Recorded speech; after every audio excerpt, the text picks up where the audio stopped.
Il y a des frontières invisibles que nous laissons les autres franchir, jour après jour. Des lignes subtiles, mais essentielles, qui définissent notre espace personnel, notre dignité. Carl Jung, l'un des pères de la psychologie des profondeurs, nous a avertis. Certaines attitudes, même les plus discrètes, ne sont pas de simples défauts de caractère. Elles sont des poisons lents qui érodent notre respect de nous-mêmes. Tolérer ces comportements, c'est accepter de s'enterrer vivant, de laisser une partie de notre âme s'éteindre. Aujourd'hui, nous allons lever le voile sur ces 6 comportements inacceptables que vous ne devriez jamais tolérer, selon la sagesse de Jung. Dans le ballet complexe de nos vies, nous croisons inévitablement des personnes dont les attitudes sont toxiques. Que ce soit dans nos relations amicales, amoureuses ou professionnelles, ces dynamiques peuvent nous piéger et nous affaiblir. Jung ne nous a pas seulement offert une carte de notre monde intérieur, il nous a aussi donné une boussole pour naviguer dans nos interactions avec les autres. Il a identifié des limites claires, des signaux d'alarme qui, une fois activés, exigent une réponse ferme. Ignorer ces avertissements, c'est prendre le risque de perdre son chemin, de se perdre soi-même. Plongeons ensemble dans cette analyse pour comprendre quelles sont ces lignes rouges à ne jamais laisser franchir. Le premier comportement, et peut-être le plus insidieux, est le manque d'intégrité. L'intégrité, c'est la cohérence entre les paroles, les valeurs et les actes. Quand une personne vous dit une chose et en fait une autre, quand ses promesses se brisent aussi facilement qu'elles ont été formulées, un signal d'alarme doit retentir. Ce n'est pas une simple maladresse. C'est le signe d'une structure interne fracturée. Une personne qui manque d'intégrité porte un masque. Elle vous présente une façade rassurante, mais derrière, ses véritables intentions et actions sont dissimulées. Lui faire confiance, c'est construire sa maison sur des sables mouvants. Jung nous enseigne que l'authenticité est un pilier de l'individuation, ce processus qui nous mène à devenir qui nous sommes vraiment. Tolérer le manque d'intégrité chez l'autre, c'est accepter le mensonge comme norme et renoncer à notre propre quête de vérité. C'est intolérable. Vient ensuite la manipulation émotionnelle. C'est une forme de contrôle subtile et dévastatrice. Le manipulateur joue avec vos émotions comme un marionnettiste avec ses pantins. Il utilise la culpabilité, la flatterie, la peur ou la pitié pour vous faire agir contre votre propre gré, contre vos propres intérêts. Vous avez l'impression de marcher sur des œufs, de devoir constamment deviner ses attentes pour éviter une crise. Vos émotions ne vous appartiennent plus. Elles deviennent des outils à son service. Jung parlerait ici d'une invasion de l'inconscient de l'autre, une tentative de prendre le contrôle de votre psyché. Vous n'êtes plus un individu libre, mais un instrument de sa volonté. Cette dynamique vous vide de votre énergie vitale et vous déconnecte de votre propre boussole intérieure. Refuser la manipulation, ce n'est pas être égoïste. C'est un acte fondamental de préservation de soi. Le troisième comportement est le dénigrement constant.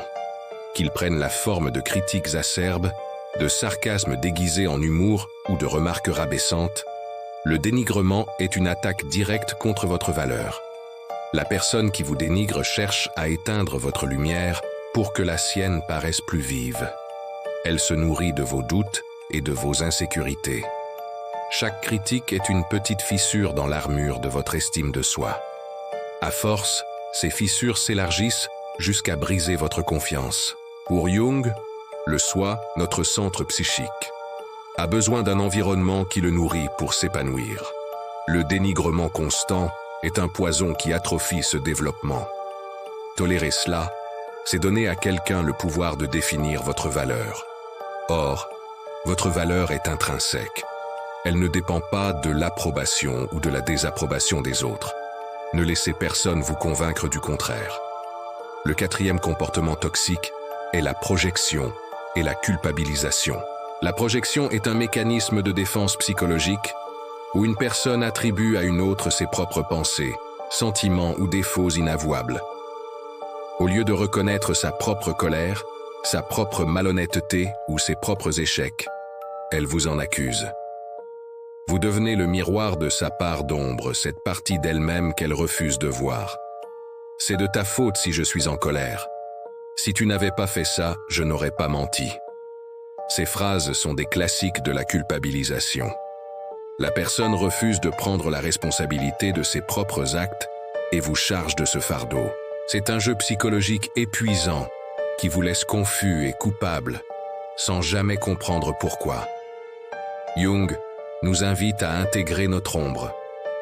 Fuir cette responsabilité en la projetant sur autrui est un signe d'immaturité psychologique profonde. Vous n'êtes pas le dépotoir émotionnel de qui que ce soit. Le cinquième comportement est l'absence de respect pour vos limites. Les limites sont les règles que vous établissez pour protéger votre bien-être physique, émotionnel et mental. Elles définissent ce qui est acceptable pour vous et ce qui ne l'est pas. Une personne qui viole constamment vos limites, même après que vous les ayez clairement exprimées, ne vous respecte pas. Elle vous envoie un message clair. Tes besoins, tes sentiments et ton espace ne comptent pas. Cela peut se manifester par des intrusions dans votre vie privée, des demandes déraisonnables de votre temps et de votre énergie, ou une pression pour vous faire des choses qui vous mettent mal à l'aise. Chaque limite franchie est une invasion de votre territoire personnel. Pour Jung, la construction d'un moi sain et délimité est cruciale. Permettre la violation systématique de vos frontières, c'est laisser votre identité se dissoudre dans les désirs de l'autre. C'est inacceptable. Enfin, le sixième comportement est le déni et le refus d'assumer ses torts.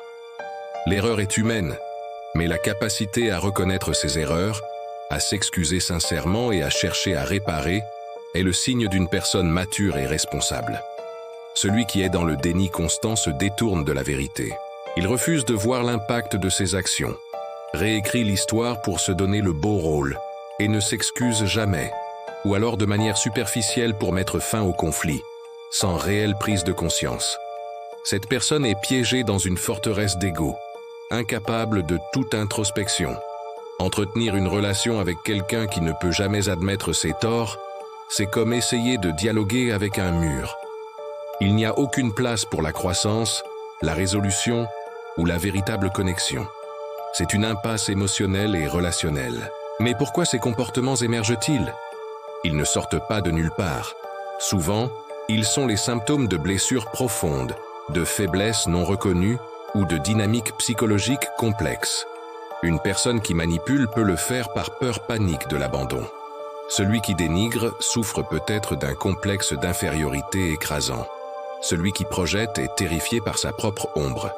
Comprendre l'origine de ces comportements n'est pas une excuse pour les tolérer, mais cela nous permet de voir la situation avec plus de clarté, non pas comme une attaque personnelle, mais comme la manifestation de la souffrance de l'autre.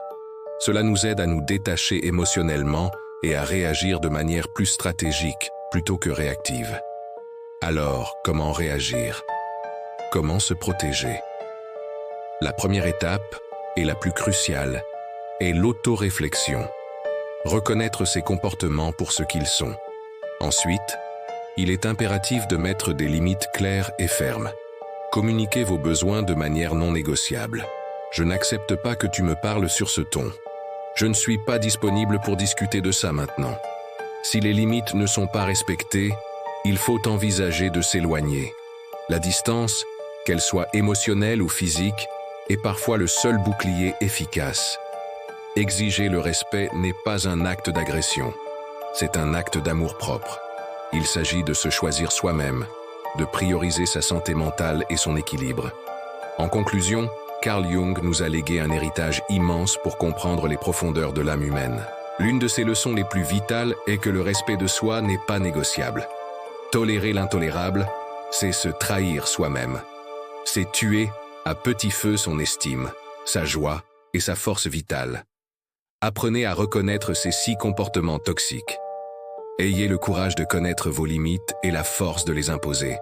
En protégeant votre espace intérieur, vous ne vous contentez pas de survivre. Vous vous donnez la permission de vous épanouir, de vous tenir debout, face à un horizon enfin clair. Si cette exploration des profondeurs de la psychologie humaine vous a interpellé, abonnez-vous pour découvrir plus de vérités essentielles sur vous-même et sur le monde qui vous entoure. Merci de votre écoute.